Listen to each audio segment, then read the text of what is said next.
আপনি এখানে বসে মেয়েদের সাথে কথা বলেন কেন? এটা কোনো লুচ্চামির জায়গা না। ম্যাডাম, মুখ সামলে কথা বলেন। ঠাস, কথাটা না বলতে দুই গালে দুইটা থাপ্পড় পড়ল। কাকে কি বলছেন আপনি জানেন? এই অফিসের বস আমি। কাকে কিভাবে কথা বলবো আই ডোন্ট কেয়ার। আর আপনার কথা মতো না চললে আপনাকে চাকরি থেকে বের করে দেব। ওয়ার্নিং দিলাম। এখন এই লুচ্চামির মুখটা নিয়ে এখান থেকে চলে যান। আমি রুম থেকে বের হয়ে ওয়াশরুমে গিয়ে দেখলাম গাল দুটো লাল হয়ে গেছে। অজান্তেই চোখ থেকে দু ফোঁটা জল টুপ করে নিচে পড়ে গেল। তারপর চোখে মুখে পানি দিয়ে কেবিনে চলে আসলাম। এত সময় যার সাথে কথা বললাম সে হচ্ছে আমার অফিসের বস, তা তো আপনারা বুঝতেই পারছেন। কিন্তু আমার কাছে তার অন্য একটা পরিচয় আছে। আমার এক্স গার্লফ্রেন্ড, তার কারণেই আমার সাথে এমন ব্যবহার করছে। গল্পের সাথে থাকেন, জানতে পারবেন। ও, আপনাদের তো আমার পরিচয় দেয়া হয়নি। আমি ইমন। বাবা মা মারা গেছে, আমার ছোট একটা বোন আছে। বাবা মা মারা যাওয়ার পর আমি বোনকে নিয়ে শহরে চলে আসি। এবার চলেন গল্পে ফেরা যাক।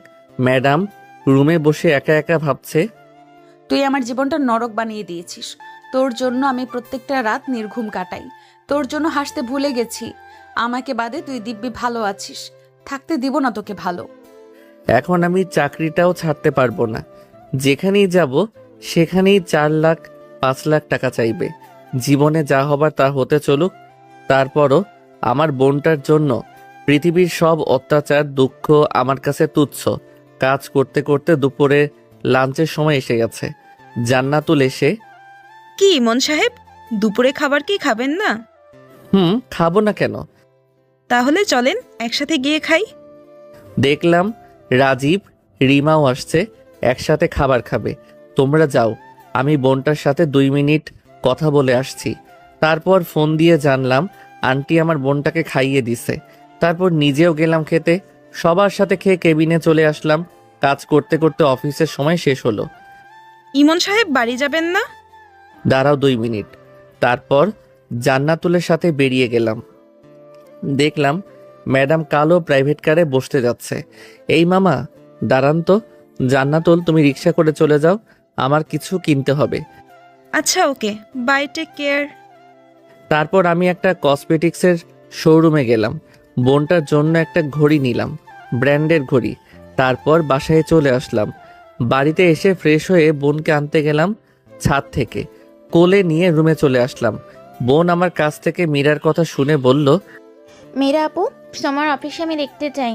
আচ্ছা, কাল রেডি থাকিস, একসাথে যাব। মীরা রাতের খাবার খেয়ে ছাদে গিয়ে বসলো। হারানোর একটা বেদনা তার হৃদয়ে কষ্টের মেঘ জমানো। আকাশ থেকে পানি ঝরতে থাকে আর ভাবতে থাকে, চোখগুলো নিজের হয়েও অন্যের জন্য কাঁদে। স্বার্থপর চোখ দুটো। মীরা ছোট থেকেই ইমনের সাথে কোনো মেয়ে দেখতে সহ্য করতে পারতাম না। অথচ ইমন ঠিকই মেয়ের পারফিউমের গন্ধ সাথে লেগেই চলে। রাগে হাতে থাকা কফির মগটাকে ছুঁড়ে মারে। রাতের আকাশের দিকে তাকায় মীরা। চাঁদটা কিছুক্ষণ মেঘের আড়ালে ডুবে যাচ্ছে, আবার কিছুক্ষণ পর ভেসে উঠছে। যতই কষ্টে থাকুক না কেন, রাতের বিশাল খোলা আকাশের নিচে একাকিত্ব মনে আলাদা প্রশান্তি আসে।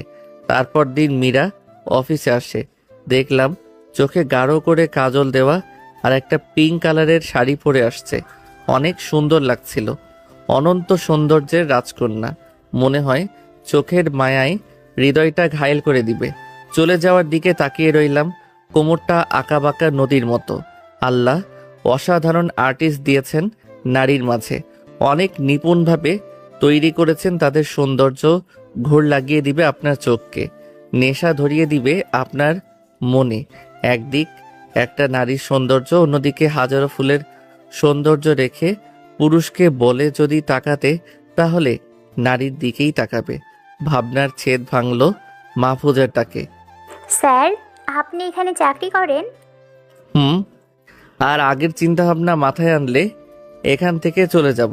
কথাটা বলতেই মুখটা কালো করে বসের কেবিনের দিকে চলে যায়। তারপর নিজের মাথায় দুইটা থাপ্পড় দিয়ে, তুই আসলে একটা বেহায়া। ওই মেয়ের বিয়ে মনে হয় হয়ে গেছে, তুই তাকাস কেন? তার দিকে তাকাবি না। তারপর কাজ করা শুরু করলাম। 1 ঘন্টা কাজ করার পর একটা শান্তির নিঃশ্বাস ফেলে চেয়ারে হেলান দিলাম। এমন সময় মাহফুজা চলে যাচ্ছে, একবারও তাকালো না আমার দিকে। চোখটা একটু বুঝতেই, স্যার, আপনাকে ম্যাডাম যেতে বলেছে। আরে চাচা, এত ছাড় ছাড় কেন করেন? আমি আপনার ছেলের মতোই, নাম ধরেই ডাকবেন। ইমন নাম আমার। আচ্ছা বাবা, তোমার কিছু প্রয়োজন হলে আমাকে বলল। চাচা, একটা কথা জানার ছিল, ম্যাডামের কি বিয়ে হয়ে গেছে? ম্যাডামকে নাকি কোনো ছেলে কষ্ট দিয়েছে, তারপর সে বিয়ে করতে চায় না। কেবিনে গিয়ে, ম্যাডাম আসবো? আসেন। ম্যাডাম কাছে গিয়ে, কি প্রয়োজনে ডাকা? তোমাকে এখানে মাসের বেতন দিয়ে রাখা হয় কাজ করার জন্য, চেয়ার শান্তিতে বসে থাকার জন্য নয়। ম্যাডাম, আমার কাজ আমি শেষ করে ফেলছি। শেষ করছেন তো কি হয়েছে, অন্যদের কাছে সাহায্য করেন। আচ্ছা ম্যাডাম। তারপর কেবিন থেকে মনে মনে, হারামজাদি, তোর জামাই তোরে উঠতে বসতে পিটুনি ওপর রাখতো তাহলে ঠিক হইতো। মনে হয় অফিসে আসার সময় তিতা খেয়ে আসে, না হলে এমন প্যাঁচার মতো মুখ করে রাখতো না। তারপর জান্নাতুল, কেবিনে গিয়ে তোমার কোনো কাজ থাকলে দিতে পারো। হারামি আসলেই একটা লুচ্চা। এত কর্মচারীর মাঝে তাকে মেয়ের কাছে যাইতেই হবে। তো রাতের ঘুম হারাম করে দিব। তারপর আবার ডাক পড়লো বসের কেবিনে। এই পেতনি চালায় শান্তি নাই। ম্যাডামের কেবিনে গিয়ে, জি ম্যাডাম, আমাকে ডেকেছেন? ম্যাডাম কিছু না বলে আমাকে 3টা ফাইল দিয়ে বলল, এই 3টা ফাইল কালকের মধ্যে চাই। ম্যাডাম এইগুলো 2 দিনেও শেষ করতে পারবো না। বলার সাথেই গালে 2টা ঠাস ঠাস করে দিয়ে বলল, চাকরি রিজাইন দেন না পারলে, এখন সামনে থেকে চলে যান। এই ম্যাডামের অনেক শক্তি, আমিও পারবো না শক্তিতে। ছোটবেলায় অনেক সময় আমাকে কোলে নিয়ে পুকুরে ফেলে দিত, থাপ্পড় খেয়ে মাথাটা হ্যাং হয়ে গেছে। তারপর পিয়ন চাচাকে বললাম বরফ পাবো কিনা, তারপর বরফ দিলেন। বরফ নিয়ে ওয়াশরুমে গালটা ডলতে লাগলাম, আর ম্যাডাম 14 গোষ্ঠী উদ্ধার করতে থাকলাম। কাল সারা রাত জেগে 2টা ফাইল শেষ করলাম। ভাবলাম অফিসে গিয়ে বাকিটা শেষ করব। সারা রাত এভাবে জেগে কাজ করলে সকালে গাধার মতো ঘুমাতে হবেই। সকালে উঠে দেখি অফিসের 15 মিনিট লেট। কোনো রকম রেডি হয়ে বোনকে বললাম বাড়িওয়ালা আন্টি কাছে গিয়ে খেয়ে দিতে। কপালে একটা চুমু দিয়ে বাইরে চলে গেলাম। একটা রিক্সা করে অফিসে চলে আসলাম। আধা ঘন্টা লেট। বসতে না বসতেই ম্যাডাম ডাকে আপনাকে। তারপর চলে গেলাম। ম্যাডাম ফাইলগুলো মধ্যে মাথা রেখে কাজ করতেছিল। অফিস লেট হলো কেন? ম্যাডাম সকালে ঘুম থেকে উঠতে দেরি হয়ে গেছে। আপনার বউ কি করে তাহলে? ম্যাডাম বিয়ে করেনি। ম্যাডাম মাথাটা তুলে যখন রাগে থাপ্পড় দিতে যাবে, তখন ভয়ে চুপসে গেল। সারা রাত না ঘুমালে চোখ কিছুটা লাল হয়ে গেছে। আমি ছোট ছোট চোখ করে ম্যাডামের দিকে তাকিয়ে রইলাম। পরের বার যেন এরকম না হয়। আমি বের হতেই ম্যাডাম বুকে থুতু দিলেন। তারপর বাকি কাজ করতে করতে লাঞ্চের সময় হয়ে গেছে। তারপর লাঞ্চ করে বাকি কাজটা করে ম্যাডামের কেবিনে গিয়ে, ম্যাডাম আসবো? আসেন ম্যাডাম। কাছে গিয়ে ম্যাডাম ফাইলগুলো চেক করে দেন। ম্যাডাম বসবো একটু? আমার সামনে কোনো লুচ্চা বসতে পারবে না, সোফায় গিয়ে বসেন। আমি সোফার দিকে যেতে যেতে বললাম, আমি নারীদের সম্মান চোখে দেখি। আপনি কোন অ্যাঙ্গেল থেকে আমাকে লুচ্চা বলতেছেন? 14টা মেয়ের সাথে লুচ্চামি করতে পারো, আর লুচ্চা বলাতে শরীর জ্বলে কেন? আপনি কোন প্রমাণ থেকে এসব বলতেছেন? দেখলাম ম্যাডাম রেগে মোবাইলটা সোফায় ছুঁড়ে মারলো। নে দেখ তোর লুচ্চামি। তারপর মোবাইলটা হাতে নিয়ে যা দেখলাম, নিজের প্রতি নিজের বিশ্বাস হারিয়ে গেল। দেখলাম আমার সাথে কলেজের ক্লাসমেটের কিস করে সাথে থাকা পিকগুলো আসলে বিশ্রী দেখতে, শরীরের সাথে লেপ্টে চুমু দিয়ে আছে। এখন যদি বলি আমার এত কোনো হাত নেই, এটা প্ল্যান করে করছে, তার জন্য থাপ্পড়ও পেতে পারি। তাই কিছু না বলে ফাইলগুলো নিয়ে কেবিনে চলে গেলাম। সত্যিটা দেখে মনে হয় গায়ে জ্বালা উঠে গেছে। শালা হারামি লুচ্চা। এইভাবে কেটে গেল 5 মাস। মীরা আমাকে নানাভাবে অপমান করত, কষ্ট দিত। তারপরও ওকে দেখার জন্য নানা বাহানায় দেখতে চলে যেতাম ওর কেবিনে। একদিন ম্যাডামকে ফাইল হাতে দিতে গিয়ে ইচ্ছে করে একটু হাতে টাচ করি, সে রেগে পাশে থাকা গ্লাসের পানি আমার উপর ছুঁড়ে মারে। তোর মতো লুচ্চা কখনো আমাকে টাচ করতে পারবি না। পরের বার এইরকম হলে ঘাড় ধরে অফিস থেকে বের করে দিব। অপমানে মাথাটা নিচু করে, ম্যাডাম আমি এখন যাব কি করে? শার্ট তো ভিজে গেল। আপনি শার্টটা খুলে এখানে শুকাতে দিন। আমি পিয়নকে বলছি মার্কেট থেকে একটা শার্ট নিয়ে আসতে। ম্যাডাম আপনার সামনে খুলবো? আরে লুচ্চার দেখে লজ্জাও আছে। কিছু না বলে শার্ট খুললাম। ম্যাডাম আমার বুকের গলার দিকে তিলটা হা করে তাকিয়ে আছে। কি লুচ্ছি মেরে বাবা, আবার আমাকে বলে লুচ্চা। কিছুক্ষণ পর পিয়ন এসে শার্ট দিয়ে গেল। আমি শার্টটা পরে মানিব্যাগ থেকে ম্যাডাম শার্টের টাকা ম্যাডাম ঠাস করে একটা চট দিয়ে বলল, তোর কত বড় সাহস আমাকে টাকা দিস? চাকর চাকরের মতো থাকবি। শত অবহেলার মাঝেও ওর পিছু শুধু ঘুরতাম একটু দেখার জন্য। নানাভাবে ওর কেবিনে যেতাম। অবশ্য ম্যাডাম সেটা বুঝতো। আমি জানি ছবিগুলো কারণে ওর কাছে আমি অবহেলিত, অথচ একটা সময় ওর কাছে আমি সবচেয়ে দামি মানুষ ছিলাম। আমার আঘাতে, আমার কষ্ট যে মেয়েটি নিজেই কাঁদতো, অথচ সেই প্রতিনিয়ত অবহেলা কষ্ট দিয়ে যাচ্ছে একটা ভুল বোঝার কারণে। আমি ভেবেছিলাম ওকে আমি আবার আমার করে নিবই। একদিন ম্যাডাম কেবিনে গেলাম ফাইল আনতে। ম্যাডামের সামনে গিয়ে দাঁড়াতেই বুঝতে পারলাম ম্যাডামের পায়ে পাড়া দিয়ে ফেলছি। ম্যাডাম ঠাস করে একটা চট দিয়ে বলল, তোর কত বড় সাহস আমার পায়ে পাড়া দিয়ে পা নোংরা করিস? এখনই পাটা মুছে দে। অপমানে চোখের পানিগুলো টলমল করছিল। কিছু না বলে পাটা টিস্যু দিয়ে মুছে চলে আসলাম ফাইল নিয়ে। মীরা রাতে শুয়ে ভাবছে, আমি কেন নিজেকে শেষ করে দিচ্ছি ওর মতো লুচ্চার জন্য? কালী বাবাকে বলবো আমি বিয়ে করতে রাজি আছি। এই লুচ্চার সামনে থেকে আরো অনেক কষ্ট পাচ্ছি। চলে যাব ওর থেকে অনেক দূরে। তার পরের দিন বোনকে কোলে নিয়ে রহমান আঙ্কেল অফিসে আসলেন। বোন তো আমাকে দেখে আঙ্কেলের কাছ থেকে নেমে আমার কাছে এসে গালে দুটো চুমু দেয়। মীরা সবকিছু সিসি ক্যামেরায় দেখছিল। একটু পর মীরা তার বাবার কাছে এসে, বাবা তুমি এদের চিনো? মীরা কিছুটা অবাক হলো আর ভাবতে লাগলো, তার মানে বাবা ইমনের বাসায় সময় কাটাতো, অথচ আমি কিছু জানি না। আঙ্কেল আমার কাছ থেকে বোনটাকে নিয়ে, এ হচ্ছে আমার মেয়ে, এটা তোমার আপু লাগে। মীরা তার বাবার কাছ থেকে বোনকে নিয়ে কেবিনে চলে যায়। আর হ্যাঁ ইমন, তোমার জন্য আশা কাল আমার মেয়েকে দেখতে আসবে, তোমাকে যেতে হবে। আমার ভিতরটা কেঁপে উঠল। মাথা নাড়িয়ে হ্যাঁ বোঝালাম। তোমার বোনকে আমি নিয়ে যাব। না আঙ্কেল, অফিস শেষে আমি নিয়ে যাব। ওকে, আর কাল মনে করে চলে এসো। হারানোর ভয়ের একটা অনুভূতি থেকে চোখের পানি আপনা আপনি ঝরে পড়ে। অন্যদিকে ম্যাডাম বোনের সাথে কথা বলতে, আচ্ছা তোমার ভাই তোমাকে কিভাবে আদর করে? আপু, আমার ভাইয়া পৃথিবীর সবচেয়ে ভালো মানুষ। ভাইয়া আমাকে নিজ হাতে খাইয়ে দেয়, ঘুম পাড়িয়ে দেয়, চুল আশ্রয় দেয়, আমাকে প্রতিদিন সুন্দর একটা গিফট দেয়। আমি ভাইয়াকে অনেক ভালোবাসি। আচ্ছা বুঝলাম। তোমার আব্বু আম্মু কই? আমার আব্বু আম্মু আমাকে রেখে আকাশে চলে গিয়েছে। মীরা থমকে যায় এই রকম কথা শুনে।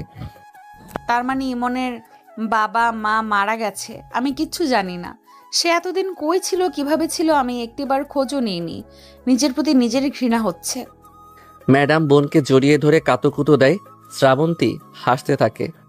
আপু, মেরে ফেলবা নাকি এইভাবে? তারা দুষ্টুমি করতে থাকে। এই কয়েক মিনিটে দুইজন একে অপরের সাথে খুব ভালো করে মিশে যায়। দুপুরে খাবার মীরা শ্রাবন্তীকে খাইয়ে দেয়। আমি অনেকক্ষণ কেঁদে ম্যাডামের কেবিনে গেলাম। গিয়ে দেখি বোনটা ঘুরাচ্ছে। আসবো ম্যাডাম? আসেন। আমি ফাইলটা দিয়ে বোনকে কোলে নিয়ে কপালে চুমু দিয়ে বাইরে চলে আসি। তারপর একটা রিক্সা করে বাড়িতে চলে আসি। মীরা ফাইলটা হাতে নিয়ে দেখে ভিজে আছে। দেখে বলল, তার মানে ইমন কি কান্না করছিল? কিন্তু কেন? বোনকে খাইয়ে রাতে ছাদে চলে যাই। মীরা ইচ্ছে থেকেই বিয়ে করতে যাচ্ছে। তার মানে মীরা আমাকে ভালোবাসে না। আগের কথাগুলো মনে পড়ে গেল। আরে ও তো তোর বাবা মার মৃত্যুতেই তোকে দেখতে আসেনি, আবার তোর ভালোবাসা দেখে তাকে আপন করে নিবে। বোকা নাকি তুই? ওর কাছে তুই একটা সাধারণ কর্মচারী।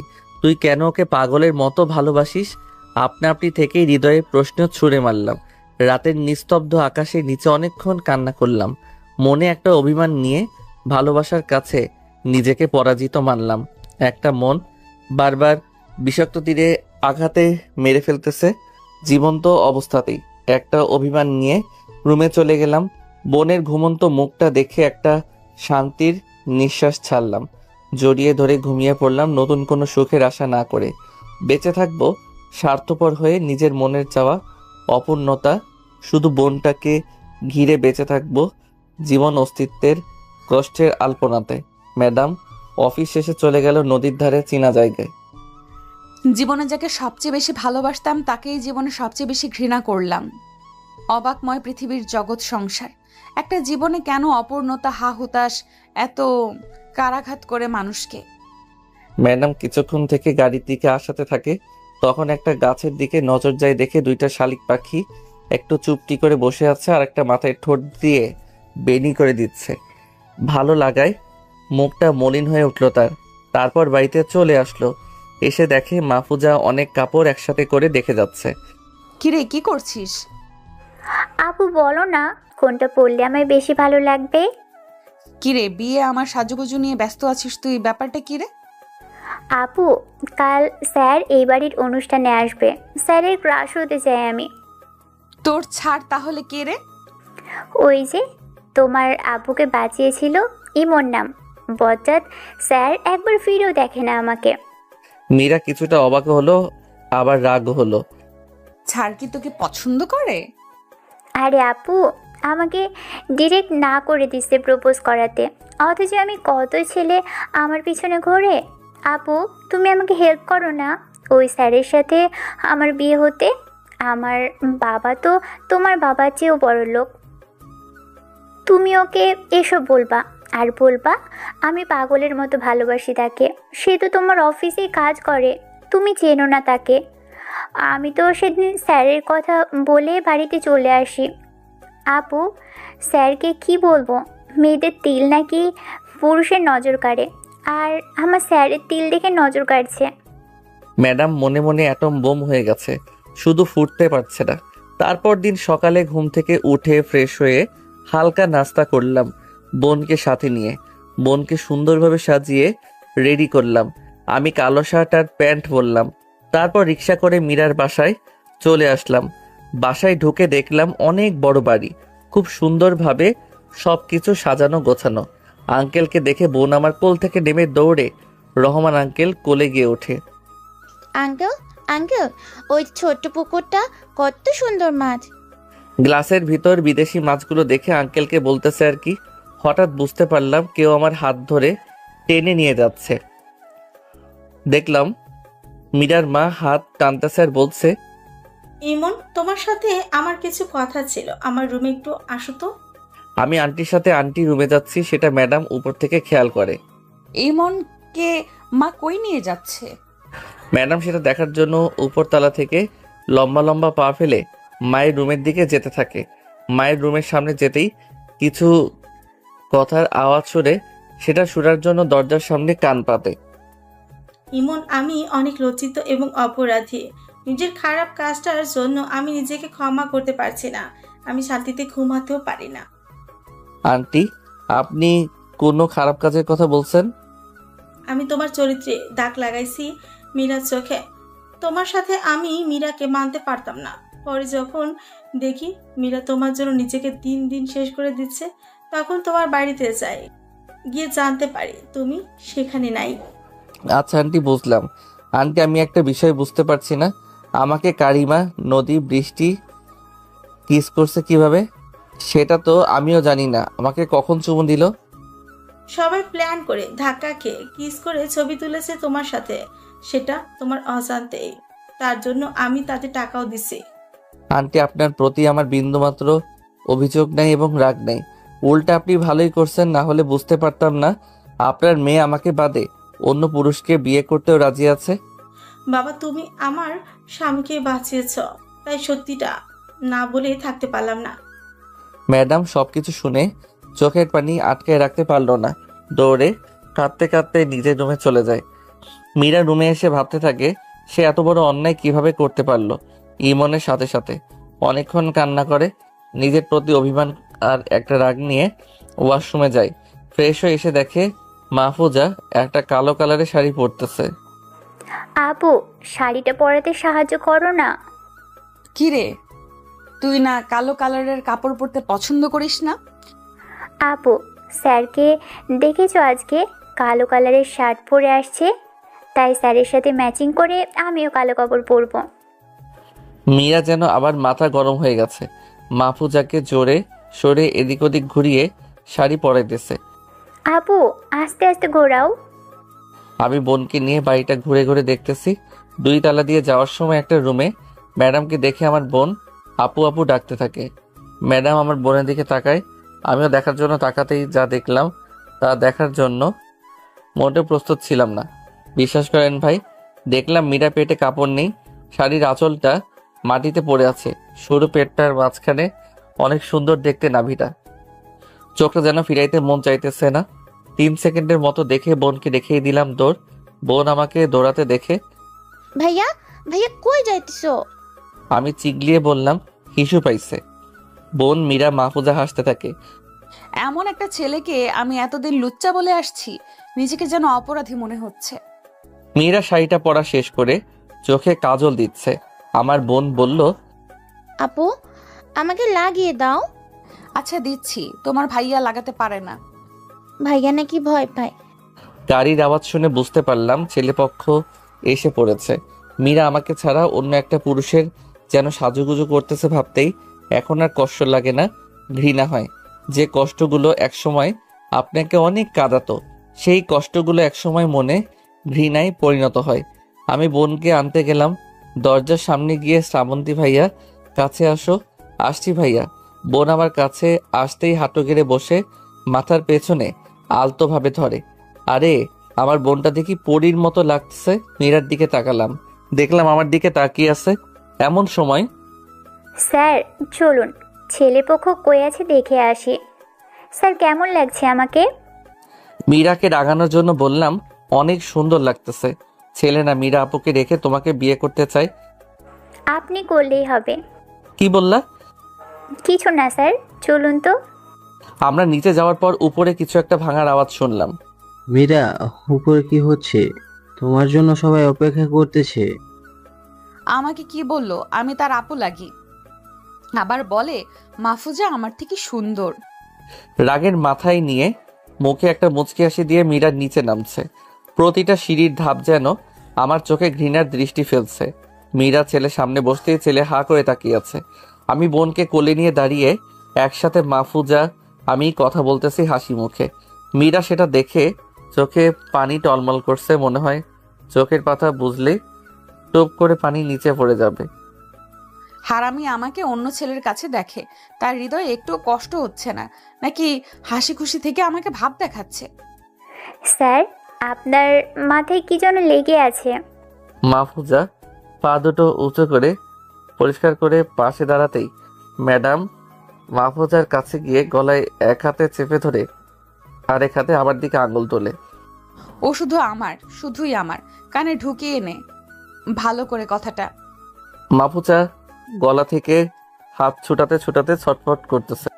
আমি ভয়ে পেছনে সরে গেলাম। তারপর মীরার হাতটি সরাতেই মাহফুজা কাশতে থাকে। ম্যাডাম পাত্রকে বলতে লাগলো, এই মুহূর্তে এই বাড়ি থেকে চলে যাবি। এই মেয়ে ভূতে ধরছে নাকি? কথাটা বলার সাথে সাথে ম্যাডাম ছেলেটাকে একটা চড় দিয়ে বলল, এখনই বাড়ি থেকে বের হ লুচ্চা কোথাকার। ছেলের পক্ষ ভয়ে অপমানে তাড়াহুড়ো করে বের হয়ে যায়। মাহফুজা ফ্লোরে বসা থেকে উঠতে চাইছে। আমি যেই তুলতে যাব তখন ম্যাডাম বলল, ইমন আমার দিকে তাকা। রাগী চোখগুলো দেখে বোনকে কোলে নিয়ে বাড়ি থেকে বের হয়ে গেলাম। মাহফুজা একটু ঠিক হতেই রুমে গিয়ে তাড়াহুড়ো করে ব্যাগ গুছিয়ে বের হতে হতে বলতে থাকে, আমিও দেখে নিব তুই এই ছেলেকে কিভাবে আপন করিস। আরে যা যা, তুই কি বালটা করবি আমার জানা আছে। মীরা তার বাবার রুমে যায়। বাবা তুমি কিন্তু কিছু উল্টাপাল্টা কইরো না মায়ের মতন। মামনি, আমি সব জেনে গেছি আর আমি তাতে অনেক খুশি। ইমন অনেক ভালো ছেলে। তুমি চাইলে আমি ইমনকে রাজি করাতাম। ফাও টাকা খরচ করে অন্য ছেলেকে দেখানোর মানেই হয় না। মীরা বাবার কপালে একটা চুমু দেয়। রহমান চৌধুরী আজকে অনেক বছর পর দেখতে পায় তার মেয়ে খুশিতে তাকে চুমু দিয়েছে। ভাবতেই চোখে পানি চলে আসে। মীরা চোখের পানিগুলো মুছে রুমে চলে যায়। অথচ রহমান চৌধুরী এই কয়টি বছর মেয়েকে কত কিছুই কিনে দিছে, বাট কখনো খুশি করতে পারেনি। আমি বোনকে কোলে নিয়ে রেস্টুরেন্টে গিয়ে সেখান থেকে কিছু খাবার খেয়ে বাড়িতে চলে আসি। বাড়িতে এসে সামনে দেখি অনেকগুলো প্রাইভেট কার। সিঁড়ি দিয়ে উঠে দেখি ঘাড়তারা মুকবল নাগিন ড্যান্স নাচতেছে, কিন্তু গান গাচ্ছে অন্য আরেকটা। নাচতে নাচতে আমাকে দেখে বোনকে কোল থেকে নামিয়ে বোনকে নিয়ে আমাকে ঘুরে ঘুরে নাচতেছে আর বলতেছে, তোমারে বিয়া দেবো, তোমারে বিয়া করাইয়া দেবো। কি আজব গান রে বাবা। আঙ্কেল, আপনার শরীর ঠিক আছে তো? আরে আমি পারফেক্ট আছি, চীনা টান টান করে, চাইলে আর একটা বিয়ে করতে পারবো। কি আঙ্কেল, আপনি আর একটা বিয়ে করবেন? খারান, আমি এখনই আন্টিকে গিয়ে বলে আসছি। বলেই দৌড়। আজকে আমি শেষ, এমন বাচ্চা আমায়। বোন রুমের কাছে গিয়ে ভয় ভয় চোখে দাঁড়িয়ে থাকে। বোনকে এমন দেখে মুকবল আঙ্কেলকে পাশ কেটে বোনের কাছে যাই। গিয়ে দেখি ভিতরে অনেক মানুষ, সবাই কোট পরে আছে, মনে হয় অনেক বড় লোক। আমি বোনকে কোলে নিয়ে রুমে গিয়ে সালাম দেই। সবাই উত্তর নেয়, ইমন, তোমার জন্যই অপেক্ষা করছি। আর তুমি তো ইমন নাকি? হ্যাঁ আঙ্কেল, আমি ইমন। আপনাদের চিনতে পারলাম না। একটু বসো, তোমার সাথে কথা আছে। মুকবল আঙ্কেল আর আন্টি একসাথে দাঁড়িয়ে আছে। আমি হলাম মাহফুজার বাবা, দেশের বিশিষ্ট ব্যবসায়ী মোজাম্মেল চৌধুরী। আমার মেয়ে তোমাকে অনেক ভালোবাসে এবং বাড়িতে গিয়ে তোমার জন্য পাগলামি করছে। তো আঙ্কেল, আমি কি করতে পারি? তুমি আমার মেয়েকে বিয়ে করবে? আঙ্কেল, আমি পারবো না। কেন? আমার মেয়ে দেখতে খারাপ? আঙ্কেল, সেটা নয়। তাহলে কি মায়াকে ভালোবাসো? না আঙ্কেল। তাহলে কি তোমার টাকা, বাড়ি, গাড়ি লাগবে? এবার রাগে চিল্লিয়ে বলতে থাকলাম, আমার ভিতরে আত্মা মরে গেছে, আমার মন কাচের মতো ভেঙে গেছে, সেটা কখনো জোড়া লাগবে না। আমার কোলে ছোট্ট মেয়েটি দেখছেন, ওর জন্য আমার বেঁচে থাকা। আমার মন জ্বলন্ত আগুনে পুড়তেছে। আপনার মেয়ে আমার স্পর্শ আসলে ঝলসে যাবে। এত বড় ব্যবসায়ী হয়ে বুদ্ধি কি লোপ পেয়েছে আপনার? আমার মতো সাধারণ ছেলেকে কেন আপনার মেয়ের সাথে বিয়ে দিতে চান? আপনি চাইলে অনেক বড়লোক ফ্যামিলির ছেলের সাথে বিয়ে দিতে পারবেন। আর হ্যাঁ, আমি এতিম, ছোট বোনটা বাদে আমার আপন কেউ নেই। এমন পরিবারে কেউ বিয়ে দিয়ে মেয়েকে সুখে রাখবে আমার মনে হয় না। আঙ্কেল কিছুক্ষণ আমার দিকে তাকিয়ে সবাইকে নিয়ে চলে যায়। আরে তুই কার সামনে দাঁড়িয়ে কথা বলছিস তুই জানিস? জানতে হবে না। ইমন বাবা, এত বড়লোক ফ্যামিলির সাথে আত্মীয় হলে তোমার টাকার অভাব পড়তো না। আন্টি, টাকাই সবকিছু না। টাকা দিয়ে দামি জিনিস, বড় বড় বাড়ি, দামি গাড়ি কিনা যাবে। দামি খাবারও খাওয়া যায়, কিন্তু ভালো লাগার সুখ কিনা যায় না। ভালো লাগার সবকিছু বলেই রুম থেকে বের হয়ে নিজের রুমে চলে যাই। রাতে আমি আমার কলিজার বোনটার সাথে শুয়ে শুয়ে মোবাইলে মোটু পাতলু দেখতেছি। দেখলাম কার্টুনটা বন্ধ হয়ে অচেনা নাম্বার থেকে কল। রিসিভ করেই, আসসালামু আলাইকুম, কে আপনি? ওয়ালাইকুম আসসালাম, আমি আপনার মাহফুজা। সরি, আপনি আমার কেন হবেন? আরে আমি আপনাকে ভালোবাসি, তাই তো আমি আপনার। এই যে আজাইরা প্যাচাল শুনতে ভালো লাগে না। আমার বোন কার্টুন দেখবে, ডিস্টার্ব করবেন না। ফোনটা কেটে দিয়ে আবার বোনের সাথে কার্টুন দেখতে থাকি। কিছুক্ষণ পর আবার কল আসে। রিসিভ করেই, আপনার কি লজ্জা শরম বলতে কিছু নাই? স্যারের সাথে প্রেম করতে চান? কেমন বেয়াদব মেয়ে আপনি। কি ওই পেতনিটা তোমাকে ফোন দেয়? বুঝতে পারলাম এটা ম্যাডাম, তাই রাগানোর জন্য। আপনি আবার কোন পেতনি? কি আমি পেতনি? আরে কে বলবেন তো? তুমি আমাকে চিনতে পারছো না আমি কে? ওই প্যাচাল মারবেন না। কে আপনি বলেন, না হলে ফোন কেটে দিলাম আপু। এবার সেখান থেকেই ফোন কেটে দিল। বুঝলাম আপু বলাতে মনে হয় রেগে বোম হয়ে গেছে। পাশ ফিরে দেখি বোন কপালে হাত দিয়ে ঘুমিয়ে আছে। কপাল থেকে হাতটা বুকে সুন্দরভাবে রেখে দিলাম। ফোনটা রেখে আরাম করে শুতেই আবার ফোনটা ধরতেই, আপনার ফোন বিজি দেখাই কেন? মনে হয় শয়তানিতে ফোন দিয়েছে। তারপর তার সাথে 5 মিনিট বিতর্ক করে ফোনটা রেখে শুতেই আবার ফোন রিসিভ করলাম। এবার ম্যাডাম বলতেছে, তোমার ফোন বিজি কেন? সেম বিতর্ক। তার সাথে কিছুক্ষণ কথা বলে ফোনটা রেখে দিলাম। 10 মিনিট পর চোখগুলো ঘুম ঘুম আসতেই আবার ফোনের আওয়াজ। এবার সত্যি অনেক রাগ উঠে গেছে। এই মেয়েগুলোর মাথায় সমস্যা আছে নাকি? তারপর ফোনটা হাতে নিয়ে দেখে অফিস থেকে ফোন দিছে। রাগে মোবাইলটার ব্যাটারি খুলে ঘুমিয়ে পড়লাম। তারপর দিন অফিসে গেলাম, গিয়ে না বসতেই ম্যাডামের ডাক। তারপর ম্যাডামের কেবিনের সামনে গিয়ে, ম্যাডাম আসবো? অনুমতি নিতে হবে না। ম্যাডাম কিসের জন্য ডেকেছেন? রোম্যান্স করার জন্য। হোয়াট? আপনার মাথা ঠিক আছে? ম্যাডাম উঠে কাছে এসে চোখে চোখ রেখে বলল, আমি একদম ঠিক আছি। তারপর হঠাৎ করেই ম্যাডাম উড়াধুরা চোখে, মুখে, গলায় কিস করা শুরু করে। মনে হয় অনেক দিনে তৃষ্ণার্ত ব্যক্তি পানি পান করছে। আমি নিজেকে কন্ট্রোল রাখতে ঠাস করে দিলাম একটা। ম্যাডাম গালে হাত দিয়ে, একটু আদরই তো করতে চাচ্ছি, মারলা কেন? এটাকে আদর বলে নাকি রেপ বলে? আর আমার মতো লুচ্চা ছেলেকে ধরতে বুঝি ঘৃণা করে না? কথাটা বলেই নাক ছিটকে কেবিন থেকে বের হতে গিয়েও আবার কিছু একটা মনে করে দৌড়ে ম্যাডামের কাছে চলে আসি। ম্যাডাম আপনার কাছে আয়না আছে না? ম্যাডাম তার ব্যাগ থেকে আয়নাটা বের করে দিয়ে ভেঙচি কেটে পাশে দাঁড়িয়ে রইল। আমি আয়নায় মুখটাকে দেখতে থাকলাম, কোথাও লিপস্টিকের দাগ আছে কিনা। দেখলাম অনেক জায়গায় হালকা হালকা লিপস্টিকের দাগ লেগে আছে। ম্যাডাম বুঝতে পেরে এখানে এসো, ওড়না দিয়ে মুছে দেই। কিছু বললাম না। ম্যাডামের কাছাকাছি এসে লিপস্টিকের দাগগুলো খুঁচিয়ে খুঁচিয়ে মুছে দিচ্ছে। আমি এক দৃষ্টিতে কাজল দেওয়া চোখ দুইটার দিকে তাকিয়ে রইলাম।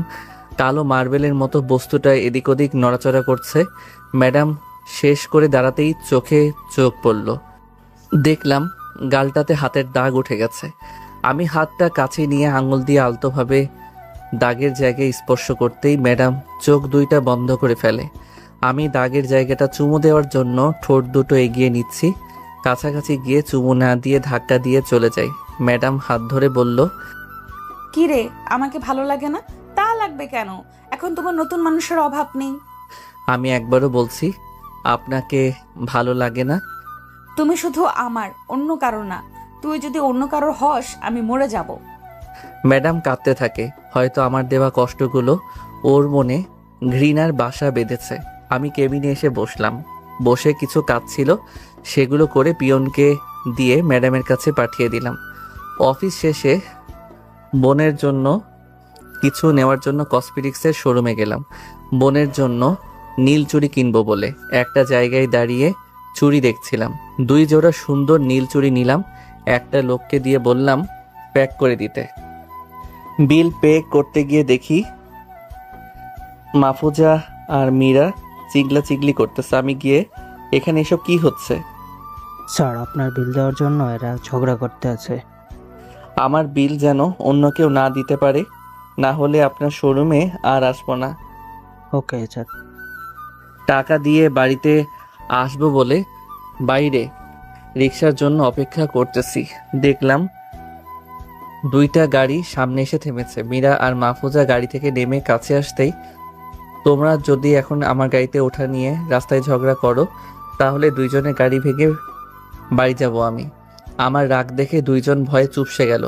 আমি একটা রিক্সা ডেকে বাড়িতে চলে আসি। তারপর দিন চুল আর দাড়িগুলো ছোট সাইজ করে অফিসে চলে গেলাম। কেবিনে এসে বসতেই ম্যাডাম নিজে এসে কেবিনে যেতে বলে গেল। আমি উঠে ধীর পায়ে গিয়ে, ম্যাম আসবো? আরে অনুমতি নিতে হবে না। সামনে গিয়ে দাঁড়ালাম। বসেন এইখানে। এরপর ম্যাডাম চেয়ারে 2 দিকে হাতে দিয়ে বলল, তুমি আমার ভুলগুলো দেখাও, তারপর আমাকে অ্যাভয়েড করো। আমি বাধ্য নই বলতে।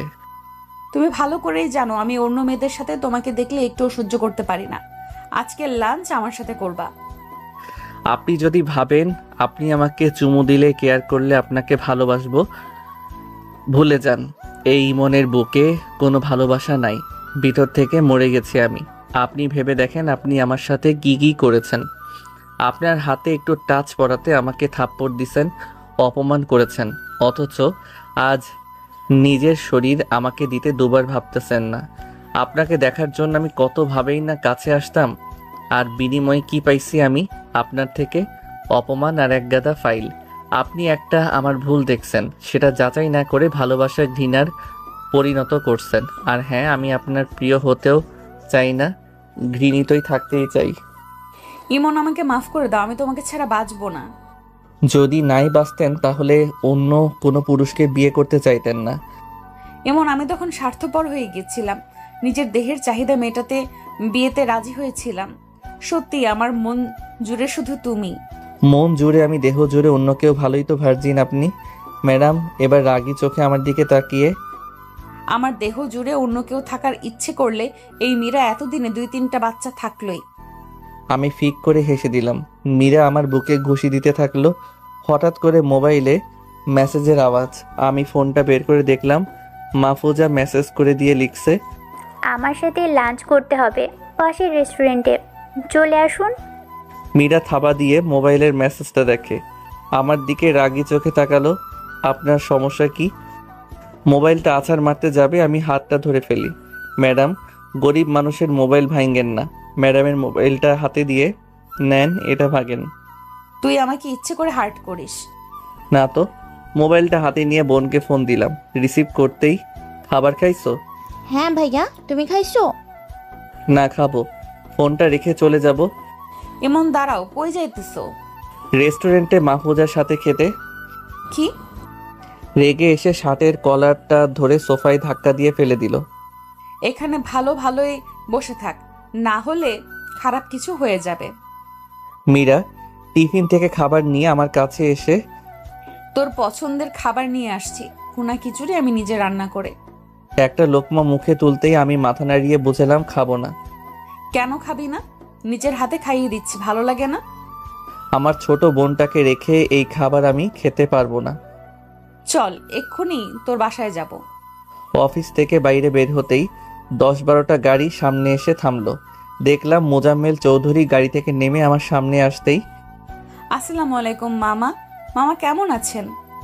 ভালো আর থাকবো কি করে? নিজের বোনের গলা চেপে ধরতে দ্বিধাবোধ করে না। মামা রাগের মাথায় করে ফেলেছি। এমন, তুমি না বলে মীরাকে ভালোবাসো না? তাহলে ওর সাথে কই যাইতেছো? আঙ্কেল, মীরা আমার জন্য ভুনা খিচুড়ি রান্না করে আনছে। আমাকে খেতে বলাতে আমি বললাম আমার বোনকে বাদে খেতে পারবো না। আচ্ছা, তাহলে আমার মেয়েও যাবে তোমার বাসায়, গাড়িতে গিয়ে বসো। আঙ্কেল, মীরাও যাবে। গাড়িতে গিয়ে মীরা আমি ঢুকতেই দেখলাম মাহফুজা কালো সানগ্লাস পরে বসে আছে। চেপে বসেন। একটু চাপতেই দুইজনের সিটে 3 জন বসলাম। স্যার, আপনি আমাকে ভালোবাসেন না বুঝলাম, মানবতার খাতিরে তো মীরা হাত গলা থেকে ছোটানো দরকার ছিল। আমি ডিরেক্ট বললাম মীরাকে আমি স্পর্শ করতে পারবো না। মীরা মানা করছে। কথাটা বলাতে মাহফুজা মুচকি হাসলো আর মীরা রাগী চোখে তাকিয়ে রইল। সিটে হেলান দিয়ে কিছু সময় বসে থেকে হাতে পানির স্পর্শ তাকিয়ে দেখি মীরা কাঁদতেছে। কিছু বললাম না। গাড়ি থেকে নেমেই দেখি মীরা মাহফুজা দুইজন হাতেই দেখি টিফিন বক্স। আল্লাহ, এই 2টা মাইয়া পাগল করে দিবে। রুমে ফ্রেশ হয়ে বোনকে আঙ্কেল রুম থেকে গিয়ে নিয়ে আসি। এসে দেখি 2 জন খাবার রেডি করে বসে আছে। আমি বোনকে বললাম, আপু বলাতে 2 জনই চোখ দিয়ে মেরে ফেলতে চাইছে। ভাইয়া, তোমাকে বাদে খাবো না আমি। তারপর 2 জন একসাথে গিয়ে বসি। বসতেই 2 জনে লোকমা নিয়ে মুখ ধরে আছে। আমি প্রথম মীরারটা খেলাম, তারপর মাহফুজারটা। বোন আমার দিকে তাকিয়ে, আমাকে কি খাবার খেতে আসছো? আমি তাড়াহুড়ো করে মীরার বক্স থেকে বোনের মুখে লোকমা দিলাম। খাবার শেষে বাইরে গিয়ে দাঁড়াতেই, আপু, তুমি রিক্সা দিয়ে চলে যাও। মনে হলো গাড়ি নিয়ে অহংকার দেখালো। এইভাবে 2 মাস ধরে 2 জনে পাগলের মতো পেছনে পড়ে আছে। একদিন অফিস শেষে বোনের জন্য একটা কেক আর কিছু সুন্দর সুন্দর গিফট কিনলাম, কারণ আজকে আমার কলিজার জন্মদিন। সন্ধ্যার পর বাড়িতে যেয়ে দেখি বাড়ি বেলুন আর বাতি দিয়ে সাজানো। পুরো বাড়ি বেলুন আর বাতি দিয়ে ভরে ফেলছে। বাড়িতে ঢুকে দেখি বাড়িতে অনেক মানুষ। বুঝলাম মীরা আর মাহফুজার কাজ। অনুষ্ঠানটা ছাদে হচ্ছে। কয়েকজন মানুষ আমার দরজার সামনে দাঁড়িয়ে আছে। এখানে আপনাদের কি? আপনার বোনকে প্রথম ছাদে নিয়ে গিয়েছিলাম, হঠাৎ করে ছাদ থেকে দৌড়ে এসে রুমে দরজা দিয়ে বসে আছে। কখন থেকে ডাকছি, দরজা খুলছে না। এখন আপনারা এখান থেকে যান। লোকগুলো ছাদে চলে গেল। আমি বোনকে ডাক দিলাম। আমার কলিজার বোনটা দরজা কেন খুলছে না? বোন আমার দরজা খুলেই ভয়ে বুকে জড়িয়ে ধরে মনে হচ্ছে ওকে কেউ মেরে ফেলতে চাইছে।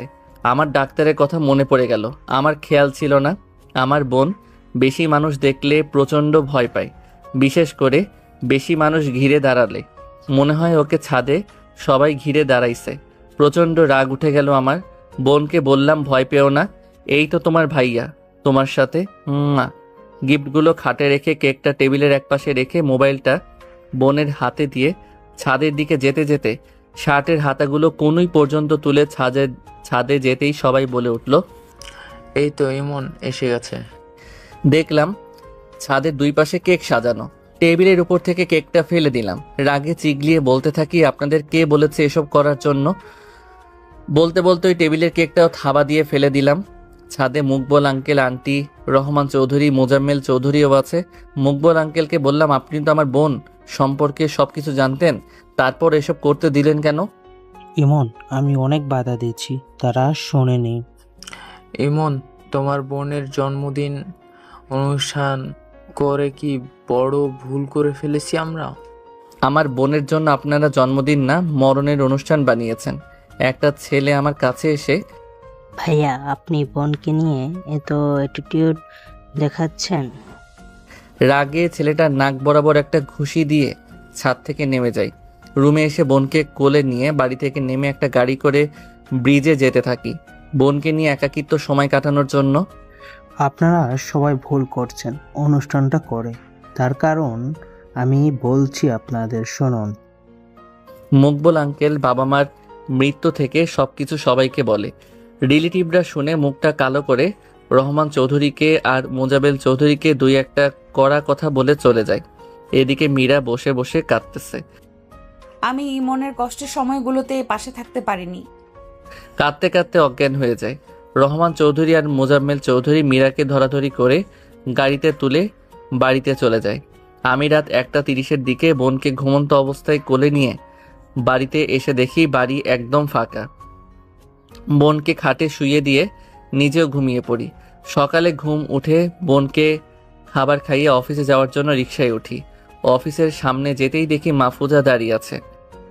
স্যার, আপনি আমার বাবার কোম্পানিতে চাকরি করেন, এখান থেকে বেশি টাকা পাবেন। থাক, আমার বেশি টাকা লাগবো না।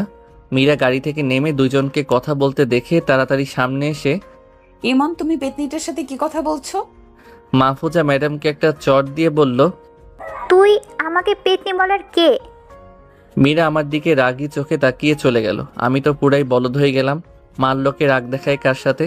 তবে মীরাকে আঘাত করাতে আমার রাগ উঠে গেছে। আমি সাথে সাথে মাহফুজার গালে ঠাস করে একটা বসিয়ে বললাম, তোমার মতো বেয়াদ্দব আর বেহায়া মেয়ে আমি আজ পর্যন্ত দেখিনি। তোমার বয়স, আমার বয়স, তুমি খেয়াল করেছো? সম্পর্ক করতে ম্যাচিওর হতে হয়। আমি তোমার বাড়িতে যাব এখনই। মাহফুজা নাকের পানি চোখের পানি এক করে কাঁদতেছে। স্যার, ভালোবাসা ম্যাচিউর বা বয়স থেকে হয় না, এটা জাস্ট হয়ে যায়। তুমি এখন তোমার বাড়ি নিয়ে যাবে কিনা বলো? গাড়িতে গিয়ে বসুন। এদিকে মীরা আমাকে অফিসে আসতে না দেখে রেগে আগুন হয়ে গেছে। আমি গাড়ি করে মাহফুজার বাড়িতে গিয়ে, তোমার বাবাকে ডাকো, কথা বলবো। মোজাম্মেল চৌধুরী সিঁড়ি দিয়ে নামছেন আর সাথে একটা ছেলেও আসছে।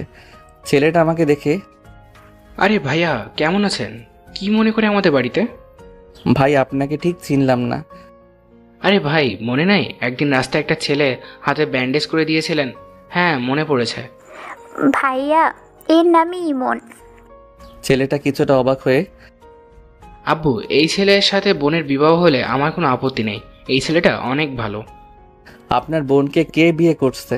দেখেন, আপনাদের আমি কিছু বলতে চাই। ছোটবেলা থেকে মীরা আমি একসাথে বড় হই, একে অপরকে অনেক ভালোবাসি। একটা ভুল বোঝাবুঝির কারণে আমাদের সম্পর্কটা নষ্ট হয়ে যায়।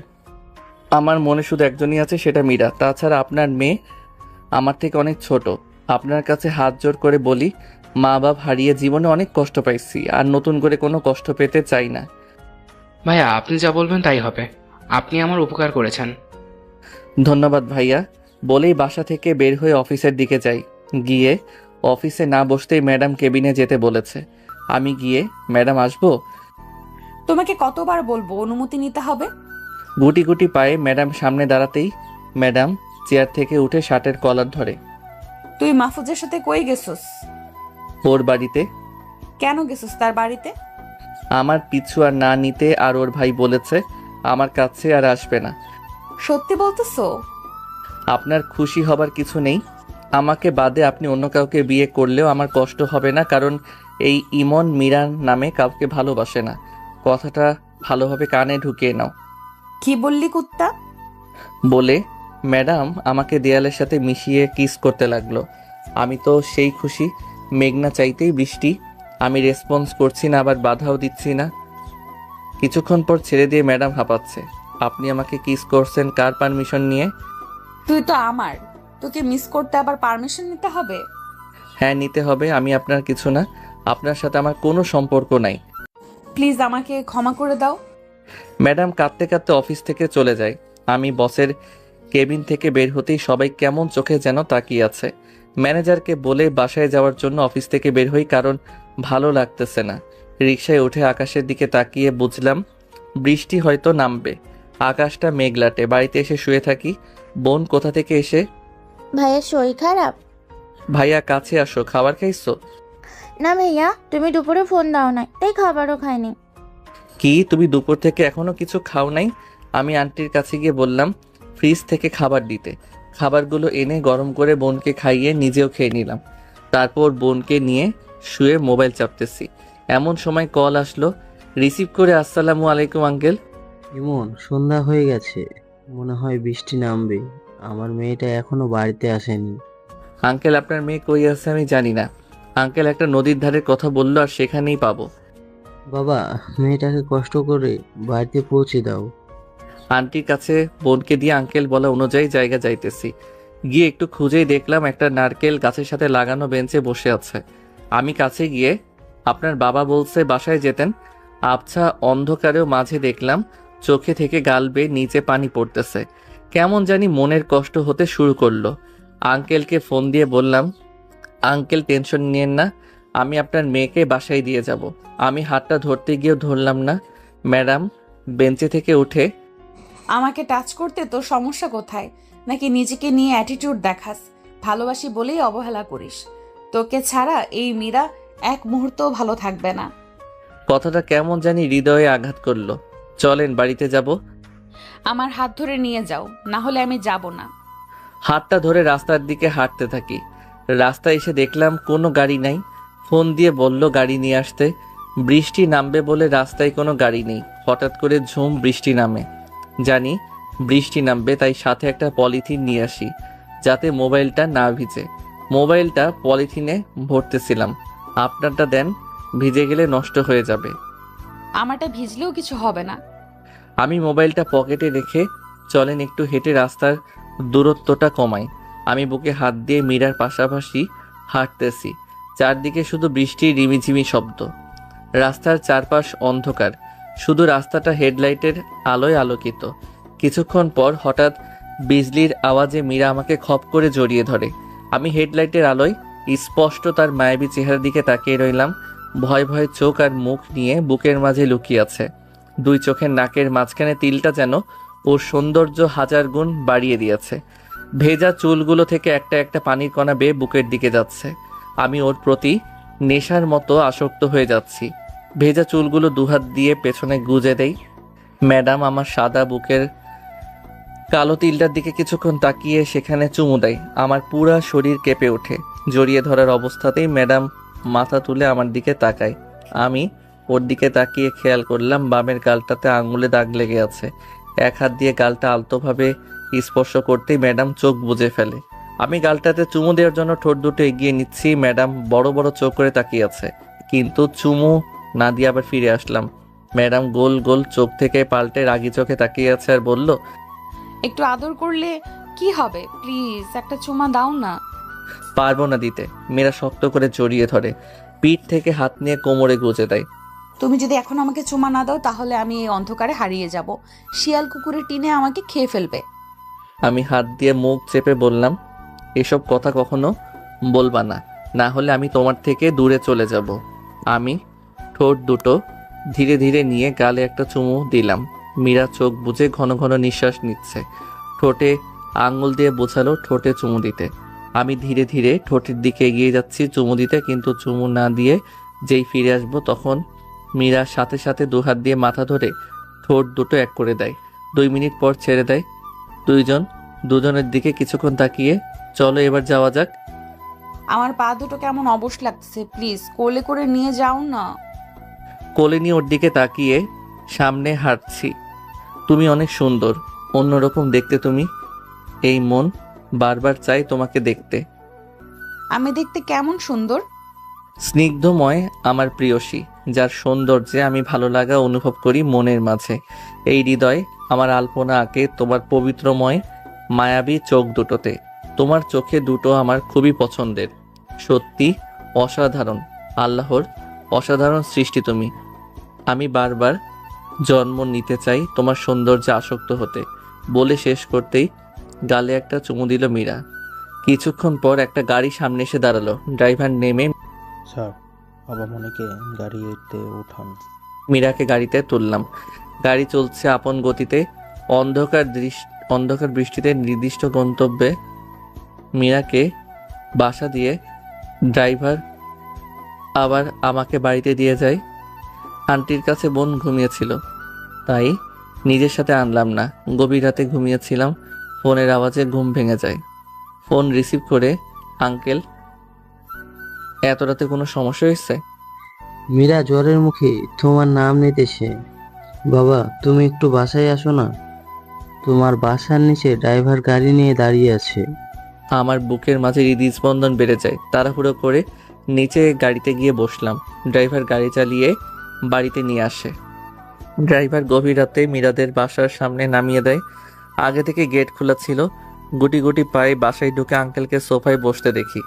আঙ্কেল ডাক্তার কল দিছেন। বাবা, এত রাতে ডাক্তার আসবে না, তুমি আমার মেয়ের কাছে যাও। ধীর পায়ে সিঁড়ি বেয়ে উপরে রুমে গিয়ে দেখি আন্টি মীরার পাশে বসে আছে। আন্টি আমাকে দেখে, কেমন আছে ইমন? ভালো আছি, আপনি? ভালো নেই, মেয়েটা জ্বরে ভুগতেছে। আন্টি আর কিছু না বলে রুম থেকে চলে যায়। আমি ম্যাডামের পাশে গিয়ে বসলাম। দেখলাম ঘুমাচ্ছে। ঘুমন্ত মায়াবী চেহারার দিকে নিষ্পলকভাবে তাকিয়ে রইলাম। কপালে একটা চুমু দিতে উঠে বসলাম। চোখের সামনে হাত নাড়িয়ে দেখলাম ঘুমিয়ে আছে তো নাকি আবার ব্যাগ ধরে আছে। দেখে বুঝলাম না, ঘুমিয়ে আছে। তাই ধীরে ধীরে কপালে একটা চুমু দিয়ে উঠে আসতেছিলাম। হঠাৎ ম্যাডাম হাত দিয়ে বুকের সাথে জড়িয়ে ধরে। আমার ভয়ে হৃৎপিণ্ড ধুক ধুক শুরু করে। ম্যাডাম আমার দিকে তাকিয়ে, চুরি করে আদর করা হচ্ছে? না মানে থাক, আর মানে করতে হবে না। ম্যাডাম আমার বুকে হাত দিয়ে, আরে তোমার বুকে এত ধুকধুক কেন করছে? ম্যাডাম কেউ দেখে ফেলবে, ছাড়েন আমাকে। এত ভয় কেন পাইতেছো? কেউ দেখলে কিচ্ছু হবে না। ছাড়ো আমাকে। ছেড়ে দিব, তার আগে আঙুল দিয়ে ঠোঁট দেখিয়ে বোঝালো চুমু দিতে। আমি পারবো না। আর তোমার না শরীর খারাপ? এসব এখন না, আগে সুস্থ হই। তুমি আমার পাশে থাকলে আমি এমনিতেই ভালো হয়ে যাব। আগে বলো দিবে কি না। আগে তোমার চোখ দুটো বন্ধ করো। আমি ওর গোলাপি ঠোঁট দুটোর সাথে নিজের ঠোঁট দুটো এক করে দিলাম। কিছু সময় পর ছেড়ে দিলাম। কিছুক্ষণ ওর দিকে তাকিয়ে রইলাম। এবার তো ছাড়ো। আর এখন থেকে তোমার আগুনের মতো গরম শরীরে শুয়ে আছি, ছাড়ো আমাকে। কিছুক্ষণ তাকিয়ে ধাক্কা দিয়ে সরিয়ে দিল। তার কিছুক্ষণ পর আন্টি এসে দুটো পাত্রে স্যুপ দিয়ে গেল। ইমন, মীরাকে স্যুপ খাইয়ে দাও তো। ওকে। এই যে ওঠেন। মীরা উঠতে চেষ্টা করেও আবার ধপ করে শুয়ে পড়ে। মনে হয় জ্বরের কারণে শরীর দুর্বল হয়ে গেছে। আমি পিঠে হাত দিয়ে টেনে তুললাম, তারপর স্যুপ খাইয়ে দিতে থাকি। মীরাকে চামচ দিয়ে মুখে স্যুপ দিচ্ছি। সে আমার দিকে এক দৃষ্টিতে তাকিয়ে স্যুপ খাচ্ছে। আন্টি এসে কিছু ওষুধের ট্যাবলেট দিয়ে গেল। মীরাকে ওষুধগুলো খেতে সাহায্য করলাম। ওর পাশে বসে কপালে আলতোভাবে টিপে দিচ্ছি আর একটা কথা চিন্তা করতেছি। মনে ধীর জিদ নিয়েছিলাম মীরাকে কখনো ভালোবাসবো না, অথচ এত অভিমান, এত ঘৃণা। ওর মায়াবী চেহারার দিকে তাকালে কিছুই মনে থাকে না। আসলে আমরা পুরুষ লোকের মনগুলো অন্যরকম। প্রিয় মানুষটার সাথে হাজারো রাগ, অভিমান, ঝগড়া, একটা চুমু বা মায়া লাগানো চেহারা অথবা মায়া লাগানো একটা কথাই যথেষ্ট। সব অভিমান ভেঙে দিতে। এসব ভাবতে ভাবতে কখন ঘুমিয়ে গেছি মনে নেই। ঘুম থেকে উঠে দেখি সকাল হয়ে গেছে। বোনটা আবার আমায় না দেখলে মন খারাপ করবে। মীরার ঘুমন্ত চেহারায় কপালে একটা চুমু দিয়ে আঙ্কেল আন্টিকে বলে বাইরে চলে আসলাম। বাইরে এসে একটা রিক্সা বা সিএনজির জন্য একটু সামনে হেঁটে গেলাম। সামনে যেতেই দেখলাম কয়েকটা ছেলে একটা মেয়েকে টিজ করতেছে। ভাবলাম যাব না, কিন্তু বিবেকে বাধা দিল। মেয়েটাকে কেন বিরক্ত করছেন? সেটা তোকে বলতে হবে, এখন সামনে থেকে সর। ভাই, এটা যদি আপনার বোন হতো। তোরা কইছি জ্ঞান দিতে, মায়ের খেতে চাস নাকি? ওরা 3 জন ছিল। জানি মারামারি করে পারবো না। একটু দাঁড়ান, 2টা কথা শুনে চলে যাইয়েন। লোকগুলো বিরক্ত মুখে তাকালো। ডিরেক্ট বললাম, আপনাদের জন্মের ঠিক নাই। লোকগুলো রেগে আমাকে মারতে আসলো। ভাই দাঁড়ান, আপনাদের সাথে আমি মারামারি পরে করে পারবো না। চাইলেই মারতে পারেন। সামনে থেকে ছেলেটা। আমি কি পতিতমাকে মেয়েদের থেকে জন্ম নিয়েছি নাকি? তুই আমাকে জন্মে ঠিক নেই বললি কেন? ধরেন আপনার মা রাস্তা দিয়ে হেঁটে যাচ্ছে, আমি ওনার বুকের দিকে, পাছার দিকে নজর দিলাম এবং ওনাকে টিচ করতে থাকলাম। আপনি তখন কি করবেন? নিশ্চয়ই আমার ভাষাটা আমাকে উপহার দিবেন, সাথে মেরে হাসপাতালে পাঠাবেন। রাস্তাঘাটে আপনাদের চোখে সেক্সি মেয়ে যায়, কিন্তু কারো কাছে কলিজার বোন যায়, কারো মা যায়। আপনাদের দেখে আশেপাশের লোকগুলো কেন প্রতিবাদ করে না জানেন? কারণটা হলো হিংস্র হায়না মনে করে আপনাদের। লোকগুলো কিন্তু আপনাকে গালি দেয় না ঠিকই, আপনার মা বাপকে ঠিকই গালি দেয়। নারীর পেট থেকেই আপনার জন্ম। আপনার অসুস্থতায় প্রধান সেবক নারী। সম্মানের চোখে দেখেন তাদের। জানি আমার কথায় আপনাদের মন পাল্টাবে না, কারণ কুত্তার লেজ কখনো সোজা হয় না। বলেই চলে আসতে থাকি। আমি একটা রিক্সা করে বাড়িতে চলে আসি। বাড়িতে এসে রুমে গিয়ে বোনকে ডাকি। বোনটা মনে হয় টিভি দেখছে। বোন দরজা খুলে, ভাইয়া, তুমি কোথায় গিয়েছিলে? তোমার মীরা আপুর বাসায়। আমাকে রেখে গেলে কেন? অন্য একদিন নিয়ে যাব আপু। আমি বোনকে খাইয়ে অফিসে চলে গেলাম। অফিসে গিয়ে কাজ শেষে আসার সময় আঙ্কেল এসে, ইমন, তোমার বোনকে নিয়ে সন্ধ্যার পর বাড়িতে চলে এসো। তোমার বোনকে অনেক দিন হলো দেখি না। আচ্ছা আঙ্কেল। মেয়েরা অসুস্থতায় আঙ্কেল অফিসে এসেছে। বাড়িতে এসে ফ্রেশ হয়ে বোনকে রেডি করতেছি। ভাইয়া, আমরা কই যাব? তোমার আঙ্কেল বাসায়। বোনটা খুশি হলো। তারপর রিক্সা করে মীরাদের বাসায় চলে আসলাম। বোন আঙ্কেলকে দেখে দৌড়ে কোলে গিয়ে উঠলো। আমি মীরাকে দেখার জন্য উপরে গেলাম। গিয়ে দেখি দরজা খোলা। আমি রুমে ঢুকে কোথাও মীরাকে দেখছি না। খাটের নিচে দেখার জন্য নতেই পেছন থেকে, এই তুমি খাটের নিচে কি দেখো? না মানে তোমাকে খুঁজতেছিলাম। আমি খাটের নিচে কেন যাব? বাচ্চা নাকি আমি? না, কোথাও আপনাকে দেখছি না, তাই খাটের নিচে দেখলাম। আমি তোমার বয়সে ছোট হব। আমি তোমাকে আপনি বলি না, অথচ তুমি বলে যাচ্ছ। আরে আপনি হলেন অফিসের বস। অফিসের বস থেকে তো এখন বউ হব। এখন বলা চলবে না, তুমি করে বলবা। আমি লজ্জায় মাথায় নিচু করে ফেললাম। আরে আমার বাবুটা দেখি লজ্জা পাচ্ছে। আমি তাকিয়ে খেয়াল করলাম গোসল করে ভেজা চুল নিয়ে আমার সাথে কথা বলতেছে। আমি রুম থেকে বের হওয়ার জন্য যেই বের হব, মীরা শার্টের কলার পিছন থেকে টান দিয়ে নিয়ে এসে দরজা আটকে দেয়। আমি ভয়ে ঢোক গিললাম। আপনি দরজা কেন দিচ্ছেন? রোম্যান্স করব তোমার সাথে। দেখেন, বিয়ের আগে এসব করা ভালো না। বিয়ে তো আমি তোমাকেই করব। মীরা কাছে এসে শার্টের বোতামগুলো খুলতে থাকে। ছেলে মানুষ ভয়ে চিৎকার দিলে পুরুষ সমাজের মান সম্মান চলে যাবে, তাই চুপটি মেরে চুপ থেকে সব সহ্য করে যাচ্ছি। মীরা শার্ট খুলে প্রশস্ত বুকের লোমগুলোর দিকে তাকিয়ে রয়েছে। আলতোভাবে বুকের তিলটাতে চুমু দিল। মীরা, ছাড়ো আমাকে, খারাপ কিছু হয়ে যাবে। হোক খারাপ কিছু। আমি ওর হাতের ছোঁয়ার চুমুতে নিজেকে কন্ট্রোল রাখতে পারলাম না। পাগলের মতো চুমু খেতে থাকি। দেয়াল থেকে সরে গিয়ে বিছানায় ধাক্কা দিয়ে ফেলে দেই। উপরে উঠে গলায় মুখে চুমু দিতে থাকি। মীরা মাথার চুলগুলোতে চেপে ধরে আছে, সাথে জোরে জোরে নিঃশ্বাস ফেলছে। এমন সময় বোনের ডাক দিল। ভাইয়া, আঙ্কেল খেতে ডাকতেছে। আমি তাড়াহুড়ো করে শার্ট পরে মাথার চুলগুলো এক হাতে ঠিক করে রুম থেকে চলে যাই। মীরা বিরক্ত একটা ভাব নিয়ে ওয়াশরুমে চলে যায়। খাবার টেবিলে বসে মীরার দিকে লজ্জায় তাকাতে পারছি না। মীরা আমার পায়ে আঙুল দিয়ে গুঁতো দিচ্ছে। আমি চোখ বড় বড় করে তাকাতেই পা সরিয়ে নেয়। কোনো রকম কিছু খেয়ে উঠে গেলাম। আঙ্কেল আমার বোনকে খাইয়ে দিচ্ছে। কিছুদিন পর অফিস থেকে এসে রাতে শুয়ে আছি। হঠাৎ মোবাইল মেসেজ সাথে একটা পিক আসে। পিকটা দেখে শরীরে রাগে আগুন জ্বলে গেল। পিকটাতে মীরা একটা ছেলেকে জড়িয়ে ধরে আছে।